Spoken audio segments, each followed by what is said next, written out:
Hello again, my name is Doctrzombie, and if you're here watching this video, you're either one of my subscribers and excited to see something that isn't a live stream, or you are new to Foxhole. You recently purchased Foxhole Inferno, and as a player who has over 400 hours in Foxhole, one of the most common questions I see in chat is, how do I start Logi? Digging up materials, refining materials, building bullets, shirts, respawns, tanks, trucks, whatever it is that's needed, and getting them to where they need to be quick and efficiently. Now, you're not going to learn all of that in one video. I'm going to try to teach you the most basic form of logistics there is, which is getting started, scrapping. So when you first jump in the game, if you've never played before, you are going to start on an island like this. This is like the tutorial island, teaches you all the basic stuff. But if you're watching this video, chances are that's not the way that you learn best. You learn by watching somebody do it, watching them explain it to you. It's quicker, maybe even more fun for you to do it that way. For Logi, for backline Logi, you're going to want to look down here, down at these locations along the back. Why? Because they have the most access to the factories, the materials, the resources that you need to actually make a difference in manufacturing stuff, in refining stuff. But Akrithia is where I've been working this war, so I'm going to click on that big square there. Again, more people means more likely to be the city center. And that is, in fact, Patridia, the city center in the Akrithia hex. Now, when you spawn in, you're going to start in with just a few items. No matter where you spawn in the game, you'll have a pistol, 2 clips of pistol ammo, and a hammer. Now, because we're in the back line, the pistol and its ammo, not going to be needed. We'll get rid of those. But the hammer is the most important, useful tool that you will have as a starting Logi. If you're starting the game a little bit deeper into the war, you might find out that the town center that I've started in here has access to some items that might be also helpful to me, specifically the sledgehammer, which will speed up the rate at which I refine things. You can click on it and pull one out, and don't be afraid to do that. This stockpile here is a public stockpile in a very public used base. Grab it. Don't feel shame if you grab the last one even. Someone will be by eventually to restock them because they're important. First and foremost, the hammer can be used to gather salvage or coal, 2 of the resources that you can find in the game. Simply left-clicking on it will break apart the salvage and provide you with scrap resources here that go into your inventory. Salvage. The hammer can also be used when interacting with the garage to build vehicles, as long as you have B-mats available in your inventory. Basic materials. The first thing you're going to want to do is try to find a truck, a vehicle that's going to help you carry those resources long distances faster than simply running around with a hammer. Most backline logistics locations will have a center field surrounded by your construction yard, refinery, garage, factories, and sometimes mass production factories. In the center of that field, there is often a public parking area. When people are done using trucks or haulers or other vehicles, they'll leave them here to be grabbed by other players. If you're lucky, you'll find one that's unlocked and can simply grab it and go. Your basic truck is your most versatile Logi vehicle. It can carry unrefined materials, it can carry refined materials, and it can carry crates. It can carry all 3 of them at the same time. And you're going to need one of these at some point in your Logi life, regardless of what it is you're doing. While the truck is the most useful and versatile of your Logi vehicles, it only has 15 slots for inventory space. More specialized vehicles have more slots. So a fueling tank, for example, a tanker, will hold 25 units of fuel, but can only hold fuel. It cannot hold unrefined materials or crates or anything else.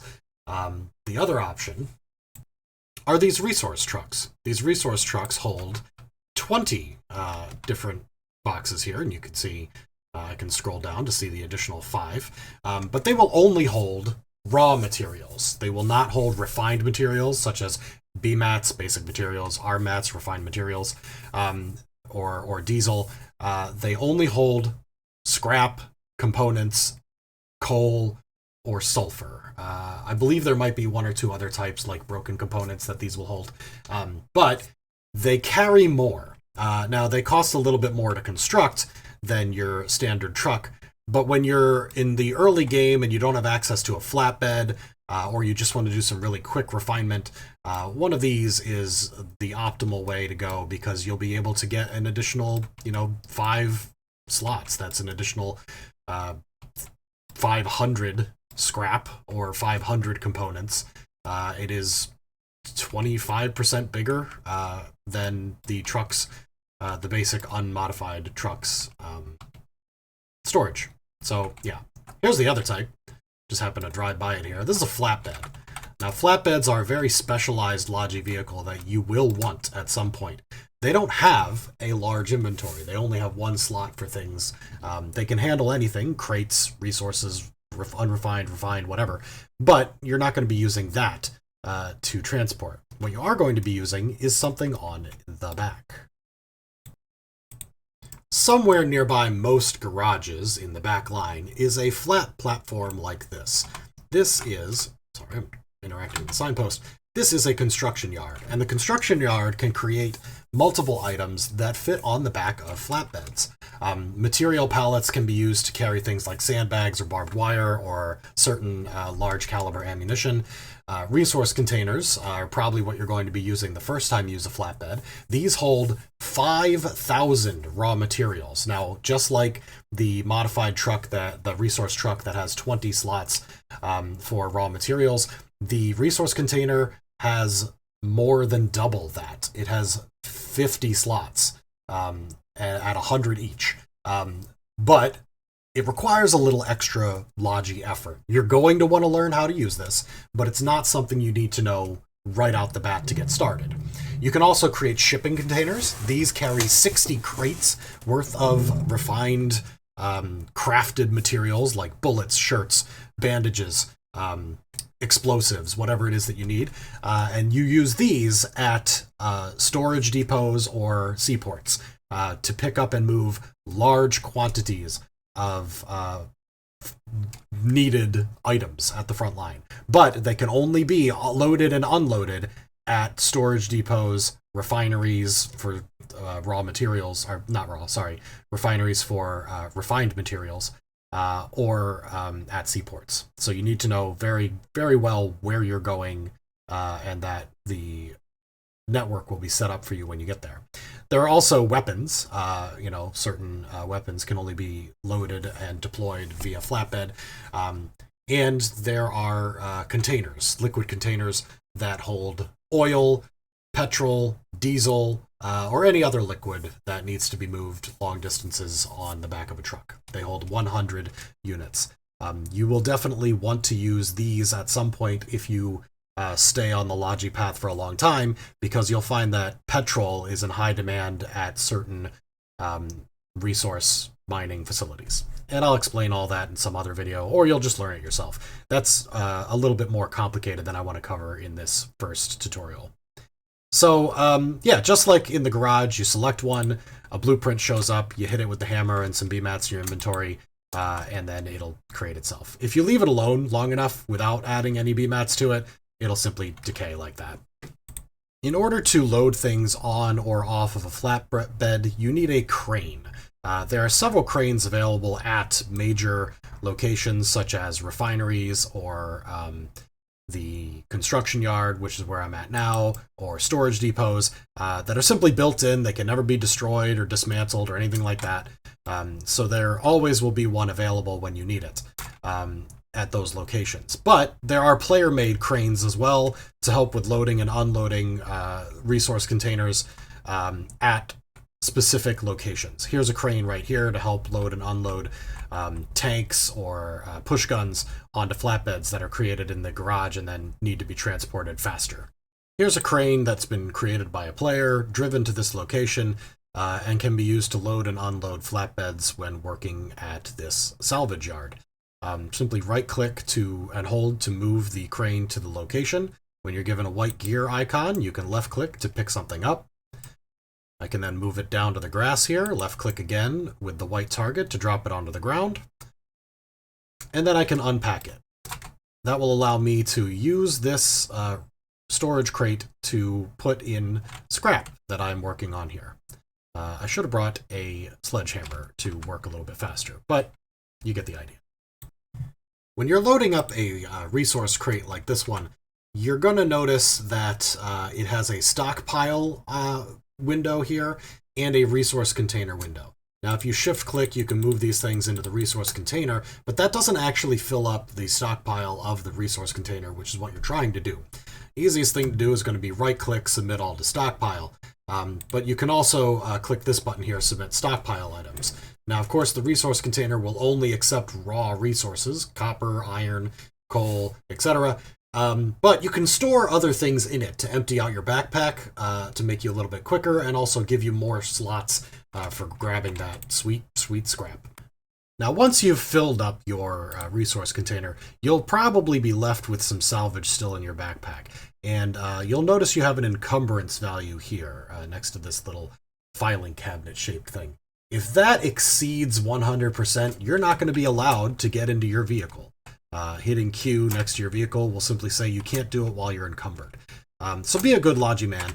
Take whatever you've got left, find a vehicle or someone else's container that they're working on, and go ahead and shift-click some in until you're under your encumbrance value. You can bring some of this stuff in your backpack home with you, and as long as you remember to take it out properly, which I never do, you should, because you'll get extra BMATs for that. But once you're under 100% encumbrance, go ahead and package up your resource container, grab the crane, load it onto your flatbed, and go back to the refinery to turn that salvage into something useful. When you're interacting with a refinery, whether you're walking up or using a truck, and you have some salvage in your pack, you can individually assign 10 bits, or 2 bits in this case, with one single left click, or, actually I guess that was a whole stack of 100 with one left click, or you can shift click to send all of the scrap in your inventory into the same queue. So you might want to separate some for diesel, some for BMATs, some for explosive, but once you've, assigned however much that you want, you can do shift click to put the rest into your favorite, usually BMATs. Now, at this point, you're doing it. You've got salvage, you're turning it into explosive materials, you've got components turning into refined materials, and if that's something you want to stockpile because you're planning to build tanks, build trucks, build crates, and send them out yourself, great, you can continue that way. But if you don't, if you're just interested in turning raw materials into refined materials and then having somebody else do the work of using those materials for the greater good, you can change the allotment here from personal to public. Instead of putting it here into your personal stockpile, your refined materials of all types will be pushed into the public stockpile where they can be retrieved by other players. So that will end the most basic Logi tutorial. Getting a vehicle, bringing that vehicle to a salvage pile using a sledgehammer or a hammer if sledgehammers are not available, and then bringing that back, turning it into useful stuff. You're doing it. You're already helping other players in the game. Every BMAT that you create is a bullet in the enemy's eyes. So if you're interested in more advanced stuff, you'll probably learn it as you play, or maybe let me know and I'll do an advanced tutorial, advanced logistic stuff to talk about, creating crates, refining, bringing them to where they need to go, etc. But backline salvage is hugely important in the game. It can be tedious and boring, but know that your efforts are valuable, and go to help our soldiers on the front line. So thank you guys very much. I hope you enjoyed this video. If you did, leave a like, leave a comment, letting me know if it was helpful to you. Subscribe if you'd like to see more of my live streams and videos. I stream 2 or 3 nights a week usually, and do videos almost never. But yeah, so once again, this has been Doctrzombie. Good luck out there.